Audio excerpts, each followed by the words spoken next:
बॉलीवुड के celebrity hair stylist Javed हबीब के खिलाफ लुकआउट नोटिस हुआ जारी। अब जावेद हबीब की संपत्ति हो सकती है कुर्क। दर्ज हो चुकी हैं एक दो नहीं बल्कि 23 एफआईआर। आज आपको बताएंगे आखिर किस मामले में फंस गए हैं सेलिब्रिटी हेयर स्टाइलिस्ट जावेद हबीब। नमस्कार दोस्तों, आज की इस खबर में हम बात करने जा रहे हैं एक ऐसे शख्स की जो कभी बॉलीवुड के सितारों के बालों को संवार कर सुर्खियां बटोरता था, लेकिन अब धोखाधड़ी के एक बड़े जाल में फंसकर खुद सुर्खियां बन गया है। जी हां, बात कर रहे हैं हेयर स्टाइलिस्ट जावेद हबीब की। संभल उत्तर प्रदेश का एक छोटा सा शहर है जहां लोग सपनों की तलाश में इन्वेस्टमेंट करते हैं, लेकिन यहां उनके कई सपने टूट गए। असल में जावेद हबीब, उनके बेटे अनीस हबीब और सहयोगी सैफुल पर 7 करोड़ रुपए से ज्यादा की धोखाधड़ी का आरोप लगा है। ये लोग एफएलसी कंपनी के नाम पर बिटकॉइन इन्वेस्टमेंट का झांसा देकर लोगों को ठग रहे थे। वादा था 50 से 70% सालाना रिटर्न का, लेकिन 2.5 सालों के बाद भी निवेशकों को एक पैसा नहीं मिला। पुलिस ने अब तक 23 एफआईआर दर्ज की हैं और लुकआउट नोटिस जारी कर दिया है ताकि ये लोग देश छोड़कर भाग न सकें। अगर पैसा नहीं लौटाया गया तो संपत्ति कुर्क करने की चेतावनी भी दी गई है। सोचिए, एक तरफ जावेद हबीब का नाम बॉलीवुड और फैशन की दुनिया में चमकता रहा है जहां वो सेलिब्रिटीज के हेयर स्टाइल बनाते हैं, लेकिन दूसरी तरफ आम लोग उनके नाम पर भरोसा करके अपना सब कुछ यानी जीवन भर की कमाई गंवा बैठे हैं। ये कहानी सिर्फ एक स्कैम की नहीं बल्कि भरोसे के टूटने की है, जहां सेलिब्रिटी स्टेटस का इस्तेमाल करके सैकड़ों जिंदगियां प्रभावित हुई। अब पुलिस की जांच तेज हो गई है और हर कोई इंतजार कर रहा है सच्चाई के सामने आने की। ये खबर हमें बताती है कि चमक दमक के पीछे कभी कभी बहुत बड़ा धोखा भी छिपा होता है। अब चलिए इस कहानी को डिटेल में आपको बताते हैं। ये सब शुरू हुआ 2023 में, जब संभल के सराय तरीन इलाके में एक ग्रैंड इवेंट हुआ।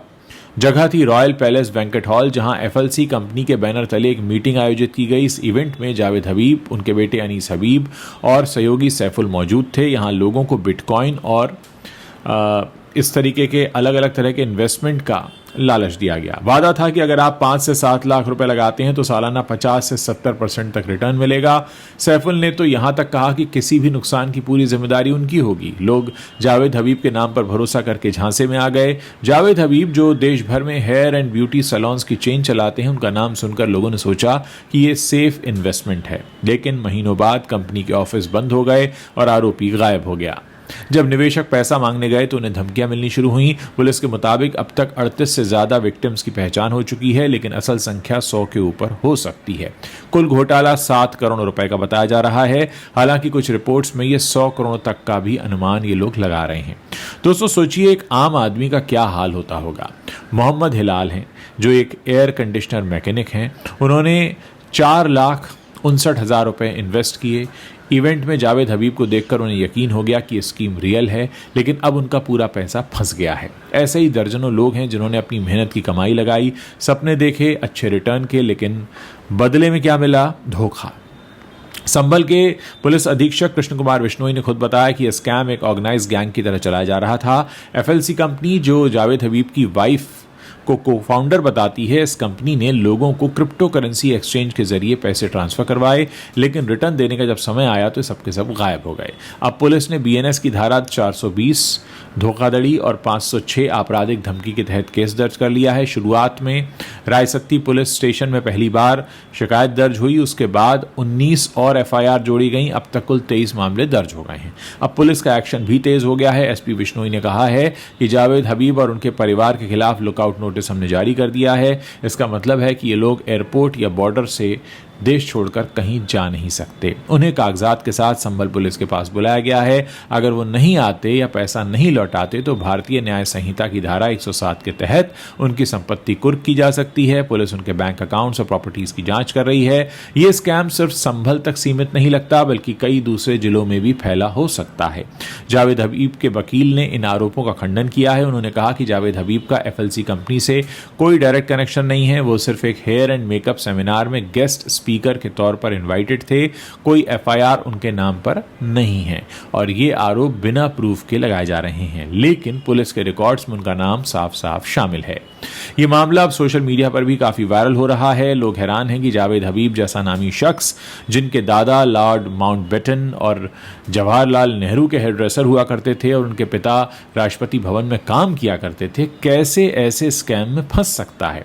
जावेद ने साल 2000 में अपनी इंडिपेंडेंट सैलून चेन शुरू की, जो आज देश भर में फैली हुई है, लेकिन यह स्कैंडल उनकी इमेज को बड़ा नुकसान पहुंचा सकता है। पुलिस की जांच जारी है और वो कहते हैं कि एक बड़ा ऑर्गेनाइज क्राइम ये उस तरीके से किया गया है। विक्टिम्स की संख्या भी लगातार बढ़ती जा रही है और हर कोई चाहता है कि उनका पैसा उन्हें वापस मिल जाए। दोस्तों, अब आपको थोड़ा सा और डिटेल बताते हैं कि आखिर ये एफएलसी कंपनी थी क्या। ये एक फॉलिकल ग्लोबल कंपनी के नाम से चल रही थी, जो कथित तौर पर क्रिप्टो इन्वेस्टमेंट डील करती थी। ये जो इवेंट हुआ था जिसमें लोगों को फंसाया गया, वहाँ लोगों को बताया गया कि बिटकॉइन और बिनेंस में पैसा लगाओ और साल भर में भारी मुनाफा कमाओ। सैफुल, जो संभल के नई सराय इलाके का रहने वाला है, उसी ने इस मीटिंग को लीड किया। जावेद हबीब और अनीस दिल्ली के न्यू फ्रेंड्स कॉलोनी के रहने वाले हैं। शिकायतकर्ताओं में जावेद असलम और मोहम्मद अहमद जैसे लोग हैं, जिन्होंने पुलिस को पूरी डिटेल प्रोवाइड की है। पुलिस अब इन्वेस्टिगेशन में बैंक ट्रांजैक्शंस चेक कर रही है। अगर प्रूफ मिले तो गैंगस्टर एक्ट के तहत भी एक्शन हो सकता है। दोस्तों, ये खबर एक सबक की तरह है कि सेलिब्रिटी के नाम पर आंख बंद करके भरोसा नहीं करना चाहिए। क्रिप्टो इन्वेस्टमेंट में हमेशा आप अपना रिसर्च करें और हाई रिटर्न के वादों से सावधान रहें। वैसे भी कहा गया है, लालच बुरी बला है, लालच करेंगे तो कहीं ना कहीं फंसेंगे ज़रूर। पुलिस का कहना है कि जांच पूरी होने पर और भी अपडेट सामने आएंगे। फिलहाल जावेद हबीब और फैमिली को पुलिस के सामने पेश होना होगा, नहीं तो पुलिस कभी भी जवाबी कार्रवाई कर सकती है। दोस्तों, ये कोई पहला मौका नहीं है जब हमारे देश के भोले भाले लोग इन मशहूर चेहरों के झांसे में आ गए हों। आप सभी जानते हैं कि हमारे आसपास न्यूज़पेपर्स में, टीवी पर और अलग अलग प्लेटफॉर्म्स पर तमाम तरह के एड्स चलते हैं, जहां पर आपको मशहूर चेहरे आकर आपसे आपकी मेहनत की कमाई कहीं पर इन्वेस्ट करने के लिए कहते हैं। आप जानते हैं कि इस समय हमारे देश में एक बेटिंग ऐप मामला भी चल रहा है, उसमें भी कई सारे बड़े बड़े लोगों के नाम आए हुए हैं, जिन्होंने आपकी जो मेहनत की कमाई है उस पर नज़र गड़ाई। ये सब लोग इसलिए करते हैं क्योंकि उनको एक मोटा पैसा मिलता है। आप क्योंकि इनके चेहरों को जानते हैं और आपको कहीं ना कहीं ये यकीन हो जाता है कि अगर ये कह रहे हैं तो सच ही होगा। जैसे एक ज़माने में कहा जाता था कि अखबार में छपा है तो सच ही होगा। हालांकि वो बात अब सही नहीं है, क्योंकि अखबार में अब भी बहुत कुछ झूठ छपता है और इनफैक्ट अब तो लोग अखबार को या मीडिया को बहुत ही, जो मेन स्ट्रीम मीडिया की बात कर रहा हूँ, उसको बहुत ही शक की नज़रों से देखते हैं। तो उसी तरीके से धीरे धीरे जो मशहूर चेहरे हैं उनका लोगों ने अब यकीन और भरोसा करना छोड़ दिया है।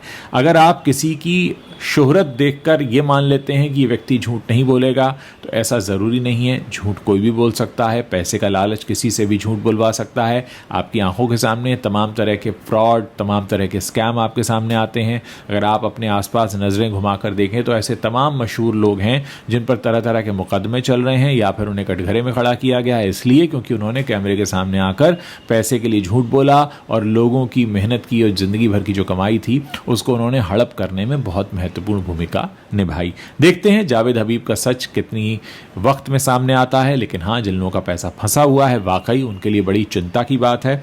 इस वीडियो के बारे में आप अपनी क्या राय रखते हैं, मेरे वीडियो के नीचे कमेंट सेक्शन में लिखना मत भूलिएगा। वीडियो पसंद आया है शेयर कर सकते हैं, चैनल पर नए हैं सब्सक्राइब करना मत भूलिएगा, ताकि जब भी हम कोई नया वीडियो पोस्ट करें उसकी जानकारी आप तक तुरंत पहुंच सके।